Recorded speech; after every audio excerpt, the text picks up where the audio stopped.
Alguns meses atrás eu fui diagnosticada com TDAH, que é transtorno de déficit de atenção e hiperatividade. E eu sabia muito pouco sobre isso, eu achava que isso era coisa de criança hiperativa e eu nunca tinha sido uma criança hiperativa.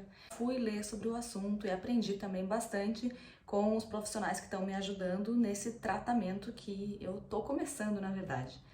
E eu pensei bastante se eu deveria trazer esse assunto aqui, porque eu sei como funciona a internet, eu sei que vem muita gente julgar e vai dizer, nossa, mas nem parece, você faz tanta coisa, ou vai dar pitacos que não são solicitados, né?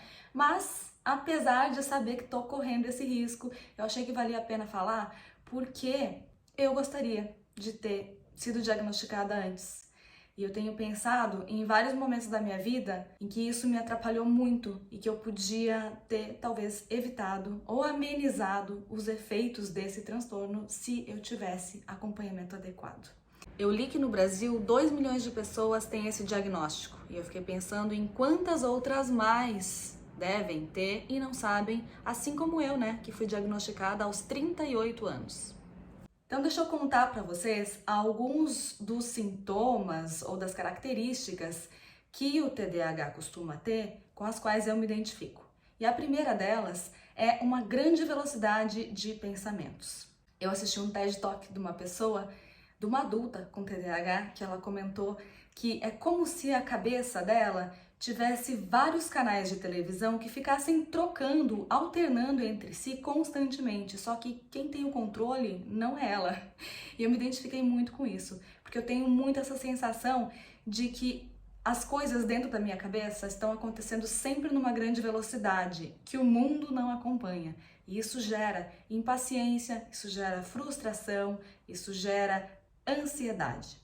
Esse excesso de pensamentos, ele também gera um certo comportamento meio desastrado, sabe? Você tá fazendo uma coisa e se bate ou derruba porque já tá pensando em outra. E também a impulsividade. Às vezes eu tenho que me controlar para não interromper a fala de outra pessoa e não parecer mal educada, porque na minha cabeça eu já entendi, aquilo tá já elaborado e resolvido e a pessoa ainda está desenvolvendo o pensamento. Então isso é bem desagradável. Outra característica é a instabilidade da atenção. Ou você está muito desligado, ou você está hiperfocado quando acontece de uma atividade despertar bastante a atenção. Então, aquele hiperfoco que faz com que você sente e fique horas e horas e horas focado naquela mesma coisa sem ser interrompido, porque o TDAH não lida bem com interrupção, né? Isso, gente, agora pensando aqui, isso explica a minha dificuldade em trabalhar num escritório lotado de pessoas, porque eu me distraía o tempo todo quando eu precisava trabalhar num local assim. Eu colocava fones de ouvido para não ser interrompida, porque para mim sempre foi muito difícil quando eu estava tentando fazer uma coisa, escrever uma apresentação, um e-mail importante e alguém me chamava, porque até eu conseguir voltar a retomar o foco era um processo assim. Então eu acabei rendendo no meu trabalho muito mais quando eu passei a trabalhar em casa, sozinha no escritório, justamente por ter menos distrações e interrupções. Uma outra coisa que eu descobri é que o TDAH tem tendências a compulsões. Olha só, gente, compulsões. Quanta coisa eu já vivi nessa vida que tem relação com isso. Pela falta de dopamina. Esses comportamentos compulsivos acabam trazendo essa recompensa sinalizada pela dopamina e o TDAH, como tem essa falta de dopamina, tem essa tendência a buscar essas recompensas. Quando eu tive o diagnóstico, eu senti um certo alívio, porque eu pensei, nossa, isso que eu achei que era só o meu jeito, na verdade tem uma explicação, é um funcionamento atípico do cérebro. E por saber que tem um diagnóstico, a gente consegue tratar. Eu tenho testado algumas medicações, já tenho tido bons resultados. É como se a medicação acalmasse a velocidade desses pensamentos, me organizasse e, por consequência, também diminui a ansiedade. Olha só, eu passei uma vida tratando sintomas de ansiedade, quando, na verdade, hoje eu acho que isso era mais uma consequência do TDAH, que se eu tivesse tratado antes, teria me gerado muito menos sofrimento. Quando eu falo sofrimento, deixa eu dar um exemplo para vocês. Eu sempre fui uma aluna muito dedicada, muito estudiosa, mas de um jeito assim exagerado que não era muito saudável. Eu era aquela aluna que precisava sentar lá na frente, tentar prestar a maior atenção possível, fazer todos os resumos e estudar horas e horas e horas para fixar o conteúdo. Sempre com uma sensação de que eu não ia dar conta. Eu sempre dava conta, sempre tirava notas altas, que eu gostava de tirar nota alta. Hoje em dia até questiono por que tudo isso, né? Esse perfeccionismo que também acompanha o TDAH com frequência.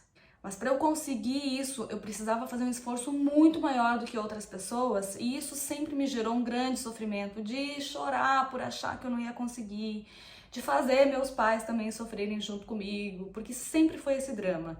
E não adianta, eu ia lá, eu ia bem nas provas, mas na próxima eu sempre achava que não ia dar certo, sabe?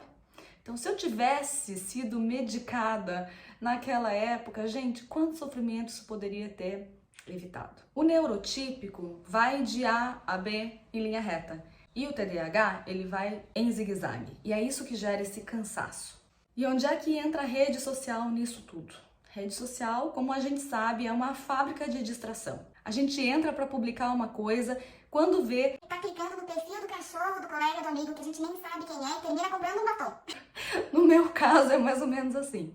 E eu, depois do diagnóstico, eu comecei a prestar mais atenção na quantidade de tempo que eu passava alternando entre redes sociais sem nenhum objetivo. Era simplesmente porque eu me perdia e acabava passando como um robozinho de uma rede social para outra por horas às vezes. Isso é uma coisa louca, né? De perda de tempo que não estava me fazendo bem.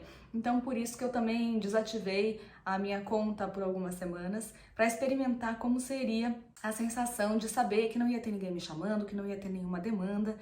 E de verdade isso me trouxe uma tranquilidade, mais consciência também de como eu estava usando o meu tempo. E a partir de agora eu vou tentar estabelecer algumas estratégias e ferramentas para conseguir usar as redes de uma forma mais produtiva, digamos assim. Vamos lá, né? Eu vou tentar, eu estou sempre tentando, quem sabe uma hora eu consigo. Eu espero que essas informações possam ajudar alguém que se identifique com elas. Se você suspeita que você possa ter TDAH, você pode procurar um profissional. No meu caso, foi uma psiquiatra que solicitou a testagem com neuropsicóloga. Foram vários dias, várias sessões de testagem, até chegar um relatório final, uma conclusão, né? Que então a psiquiatra avaliou com necessidade de tratamento, medicação. O tratamento também envolve terapia.